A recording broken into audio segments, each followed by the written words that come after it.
Hello Nanded news में आप सभी का स्वागत है। चलिए जानते हैं आज की खबर। हमारे चैनल को लाइक, सब्सक्राइब, शेयर जरूर कीजिए।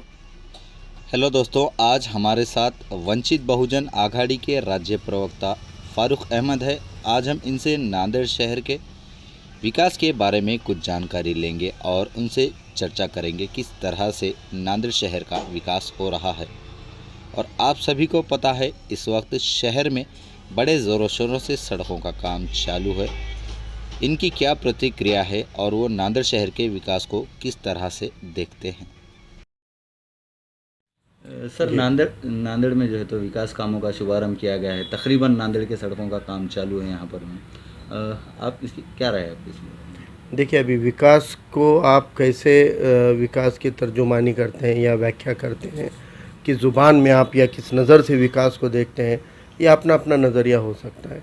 नांदेड़ में सड़कों को लेके अगर कुछ खर्च हो रहा है और सड़कें बनाने की का दिखावा हो रहा है तो इससे शहर का विकास नहीं होता। लोगों की रोज़ी रोटी, तालीम, ऊँचे अच्छे आला दर्जे की तालीम और लोगों को रोज़गार, ये चीज़ें विकास की पैमाना होनी चाहिए। लेकिन अब चलो ठीक है, सियासतदानों का दिखाने का जो विकास है उसको भी अगर हम माने तो मुझे लगता है कि जो सड़कें बनी हुई थी, आप देख लीजिए कि विष्णुपुरी हॉस्पिटल को जाने वाली जो सड़कें हैं, कोठे का जो नया पुल कहते हैं, वहाँ से आगे जाने वाली सड़कें हों या बाईपास की सड़कें हों, ये सड़कें अच्छी थी। वहाँ की सड़कों की शिकायत कभी किसी ने की नहीं थी। छोटे मोटे खड्डे थे जिसको मामूली रिपेयर से दुरुस्त किया जा सकता था। आनंद नगर वाली सड़क, वीआईपी रोड जो ITI से अन्ना उसाटे पुतले पे जाने वाली सड़कें, ये सड़कें के अंदर बहुत बड़े प्रॉब्लम नहीं थे। माइनर गड्ढे थे तो वो रिपेयर हो सकते थे। लेकिन उन सड़कों को खुदवाया गया 2-2 फीट नीचे तक, और खुदवा कर नए सिरे से वो सड़कों को बनाया जा रहा है। कई जगह पे जहाँ सीमेंट के रास्ते थे उन रास्तों को उखाड़ कर वहाँ पर डामरीकरण किया जा रहा है, डामर के रास्ते बनाए जा रहे हैं। तो ये जो फ़ंड लाने का दावा कर रहे हैं, ये फ़ंड का अब्यूज़ है, गलत इस्तेमाल है। और नांदेड़ के लोगों को आने जाने के लिए जो अच्छी सड़कें थी वहाँ पे बड़े बड़े खड्डे खोद के डालने से लोगों को दिक्कतें होने वाली है, लोगों की परेशानी बढ़ने वाली है। आयन बरसात के मुंह पर ये नांदेड़ वालों के लिए बड़ी दिक्कत का काम हुआ है। अब असल में ज़रूरत कहाँ थी? आप देखिए कि पिछले साल बरसात में शहर के कई बस्तियों के अंदर पानी घुस गया, लोगों के घर पानी में डूब गए। 4-4, 5-5 दिन लोगों को किसी स्कूल में वगैरह जाकर आसरा लेना पड़ा। वहाँ पर सामाजिक संगठनों को उनके खाने पीने का इंतज़ाम करना पड़ा। आज तक उन लोगों को कोई नुकसान भरपाई तो मिली ही नहीं। लेकिन आज भी उन मोहल्लों के अंदर कोई काम नहीं हुआ है, उन गलियों में कोई काम नहीं हुआ है। सड़कों की बदहाली जो है वो गली मोहल्लों में है, ये मेन रोड पे नहीं है। एक जो जहाँ पे आपका शहर बसा हुआ है एक ही सड़क पे, तुम वही सड़क को या वही उसको दिखाकर अगर डेवलपमेंट बता रहे हो तो गली मोहल्लों में जो नांदेड़ के असल मालक, नांदेड़ के असल वोटर, नांदेड़ के असल आवाम जो मोहल्लों में रहती है, उन मोहल्लों के क्या हाल है? उन मोहल्लों के अंदर में रास्ते नहीं है, उन मोहल्लों में नालियाँ नहीं है, सफाई नहीं है, ड्रेनेज तो कहीं भी कनेक्टेड नहीं है, पूरे मच्छरों का राज चल रहा है। तो बरसात में जो बदहाली उनकी होने वाली है उसको लेकर ना महानगर पालिका को फिक्र है, ना पालक मंत्री को फिक्र है। पालक मंत्री बने जब से अब तक ये ऐलान हम सुनते आ रहे, बड़े बड़े प्रोग्राम ले रहे हैं, उद्घाटन हो रहे हैं और बता रहे हैं कि इतने हज़ार करोड़ फंड आया, उतने हज़ार करोड़ फंड आया। आपका अगर ये लाखों करोड़ का भी फंड लोगों को राहत नहीं पहुंचा रहा है, असल आवाम जो बस्तियों में बसती है उनको अच्छी सड़कें नहीं दे रहा है, तो इस विकास को जलाना चाहिए। क्या फ़ायदे का विकास है ये? तो मुझे लगता है कि नांदेड़ के आवाम को ये चीज़ समझनी चाहिए कि आपका विकास नहीं है, ये अली बाबा 40 चोर की टीम है जो परसेंटेज के लिए, गुत्तेदारी के लिए, कॉन्ट्रैक्टरशिप के लिए इस फंड को लाती है और ख़र्च करती है। बनी बनाई सड़कों को खुदवाती है और वहाँ पे खर्च बताकर पैसा ऐंठा जाता है। तो ये सब लूटमारी का काम चल रहा है, ये डकैती का काम चल रहा है। और ये फंड किसका है? सरकार की तिजोरी में फंड किसका है? आपका, हमारा है। आप 1 लीटर पेट्रोल भराते हो तो उसके अंदर का 60% पैसा जो है वो तिजोरी में जा रहा है। तो फिर ये हमारे पैसे से, आपके रिचार्ज से, आपके पेट्रोल से, आपके बीड़ी काड़ी के जो खर्च, आप किराना का जो सामान लेते हो, ये इसमें का टैक्स जो बनता है वो तिजोरी में जा रहा है और उस पैसे का ही अब्यूज़ हो रहा है, गलत इस्तेमाल हो रहा है। सर, लगभग जो शहर के जो सभी मुख्य रास्तों का जो तो काम चालू है। और हज़रत टीपू सुल्तान रहमतुल्लाह अलैह की जो रोड जो नेकलेस रोड कहा जाता है, उस रोड का लगभग कम से कम एक 3 साल से रोड ख़राब है। वहाँ पर काफ़ी दिक्कतों का सामना करती वहाँ की हवा, वहाँ का रोड अभी तक चालू नहीं हुआ। इस बारे में आपका क्या ख्याल है सर? देखिए, इसी के ऊपर मुझे लगता है वंचित बहुजन आघाड़ी ने गली मोहल्लों की बदहाली को उजागर करने के लिए हमने कुछ बस्तियों के दौरे किए थे और हमने टीपू सुल्तान रोड के ऊपर के जो गड्ढे हैं उसको लेकर भी मुजाहरा किया था और उसमें बेशरम के झाड़ लगाकर हमने गुत्तेदार नगर सेवकों की बेशर्मी का इजहार किया था। तो उनको मिर्ची लग गई थी और फिर वो जल फलाट करके बोले भौंक रहे हैं, ये कर रहे हैं।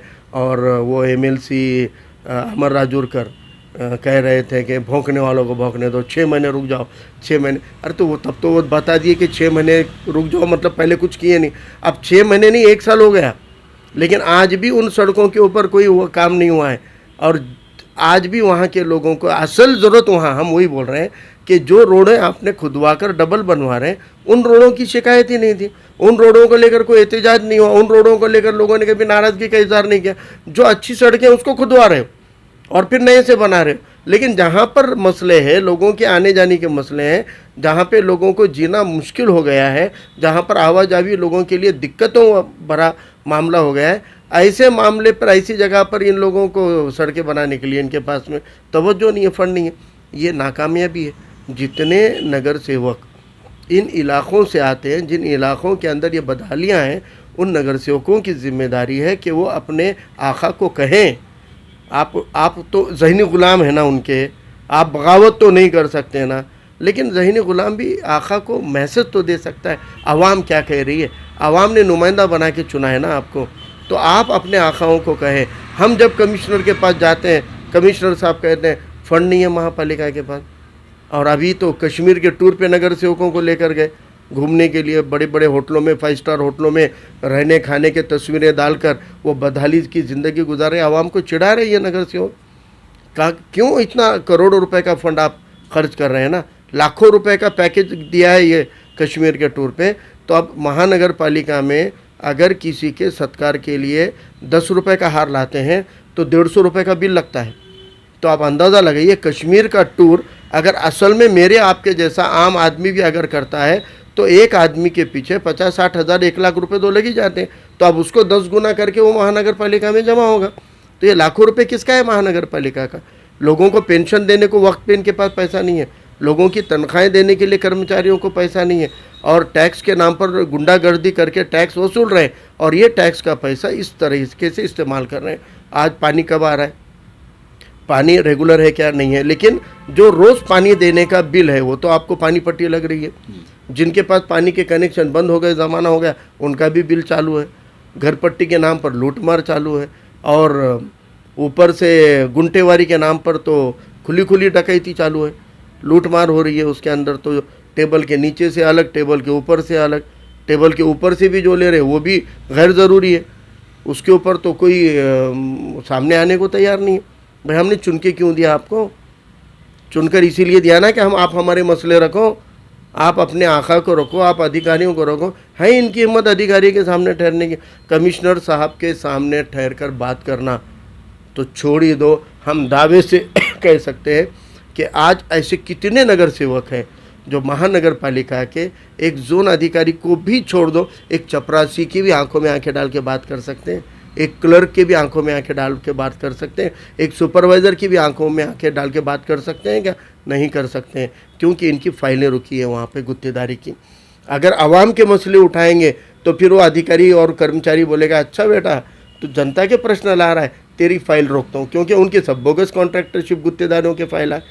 तो फिर अब इस बार आवाम को भी चाहिए कि अब चलो ठीक है, 2017 से 22 तक का 5 साल की जो एक जुल्म था, लोगों के लिए यातनाएं थी, परेशानियां थी, उससे अगर छुटकारा पाना है तो लोगों को भी 1000 रुपये लेके, 500 रुपये लेके वोट डालने की सिस्टम को तोड़ना है। और इंशाल्लाह मुझे पूरी उम्मीद है, क्योंकि लोगों ने अभी हाल ही में बदहालियाँ सही है, उनके घरों में पानी गया है, अब वो लोगों को पता चल गया कि ये 500-1000 रुपये की सज़ा हमको मिल रही है। अब इस बार मुझे उम्मीद है कि अच्छे लोग सामने आएंगे, अच्छे कार्यकर्ता सामने आएंगे।